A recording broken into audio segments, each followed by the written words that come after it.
तुझा भवानी माझी आई, तुझा भवानी आई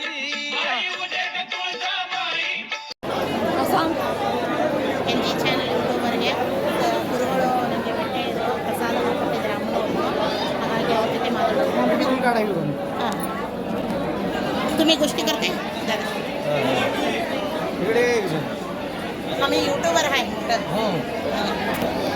व्हिडिओ चाललाय तुम्ही तुमचा भाग्य काय आता बोलण्याचं. तुम्ही किती वर्षात नाही इथं पुजारी होला? कवाचे पुजारी हवेत? आम्ही लहानपणापासून पूजा. लहानपणाचा कसं वाटते? लई गर्दी राहते नाही देवाचं? भरपूर गर्दी असते. शुक्रवार मंगळवार रविवार गर्दी असते भरपूर. हां तर देवीचं लई छान लई सत्य आहे म्हणतात जग सगळं.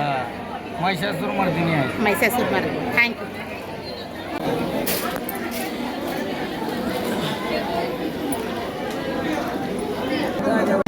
ಆಲ್ಮೋಸ್ಟ್ ತುಂಬ ಚೆನ್ನಾಗಿ ಯಾತ್ರೆ ಆಯಿತು. ಪ್ರಸಾದ ದೇವಿ ದರ್ಶನ ಎಲ್ಲವೂ ಆಯಿತು. ತುಂಬ ಅನುಗ್ರಹ ಆದಂಗೆ ಆಯ್ತೇನೋ ನೋಡ್ಬೋದು. ಇನ್ನು ಹೊರಡೋ ವಿಷಯ ನಡ್ರಿ. ಜೈ ಭವಾನಿ ಕನ್ನಡನಲ್ಲಿಯೂ ಬರೆದಿದ್ದಾರೆ ನೋಡಿ. ಬಹರ್ ಜಾನಕಿ ಮಾರ್ಗ ಬೋಲೆ ಕನ್ನಡನಲ್ಲಿ ಹೊರಗೆ ಹೋಗುವ ದಾರಿ ಅಂತ ಹೇಳಿ ದಾರಿ ಬರೋದು ದಾಲ ಅಂತ ಬರ್ತಾರೆ ನೋಡ್ಬೋದು. ಬನ್ನಿ ಸೂಪರ್ ವೀಕ್ಷಕರೇ. ಅಂತೂ ಇಂತೂ ನಮ್ಮ ಯಾತ್ರೆ ಪೂರ್ಣವಾಯಿತು. ಹೊಡ್ತಾ ಇದ್ದೀವಿ. ಬಸ್ ಆ್ಯಕ್ಚುಲಿ AC ಬಸ್ ಸಿಗಲಿಲ್ಲ, ಬಟ್ ರಿಸರ್ವೇಷನ್ ಬಸ್ ಸಿಕ್ತು. ಬಟ್ ಇದು ತುಂಬ ಕಂಫರ್ಟೇಬಲ್ ಇದೆ, ಆದರೆ ತುಂಬ ಬಿಸಿಲಿದೆ. ಅದಕ್ಕೆ ಬೇಗನೆ ಹೊರಡ್ಬಿಡೋಣ ಅಂತ ಹೇಳಿ ಬೇಗನೆ ಹೊರಡ್ತೀವಿ. ಟಿಫಿನ್ ಏನು ಮಾಡಲಿಲ್ಲ, ಯಾಕಂದರೆ ಎಣ್ಣೆ ದಿವಸ ಇವ್ರಿಗೆ ಇದಿಲ್ಲ. ನೋಡ್ಬೋದು ಅಮ್ಮನವ್ರ ದೇವಸ್ಥಾನ ಇದೆ, ಹಾಗಾಗಿ ನಡ್ರಿ ಅಂತ ಹೇಳ್ಬಿಟ್ಟು. ಹಾಯ್, ಇಲ್ಲಿ ನೋಡ್ರಿ, ಇಲ್ಲೇ ನಮ್ಮ ಪ್ರತೀಕ್ಷಾ ಮೇಲ್ಗಡೆ ಕೂತ್ಕೊಂಡಿದ್ದಾಳೆ ಸೂಪರಾಗಿ. ಹಿಡಿಯೋಣ ಬಸ್ ಫೋನ.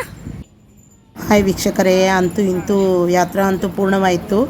ಇನ್ನು ನಾಳೆ ಬೆಳಗ್ಗೆ ಸಿದ್ದೇಶ್ವರ ದೇವಸ್ಥಾನಕ್ಕೆ ಹೋಗೋಣ, ಅಲ್ಲಿ ವಿಡಿಯೋ ಕೂಡ ಮಾಡ್ತೀನಿ. ಆ ನಂತರ ಸಾಕಷ್ಟು ಎಂಜಾಯ್ ಅಂತೂ ಮಾಡಿದ್ವಿ.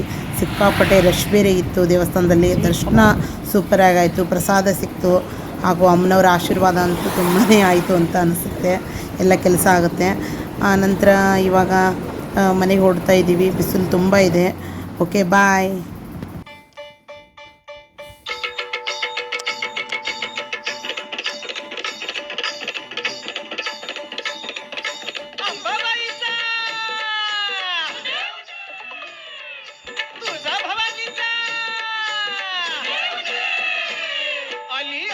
गोंधळाला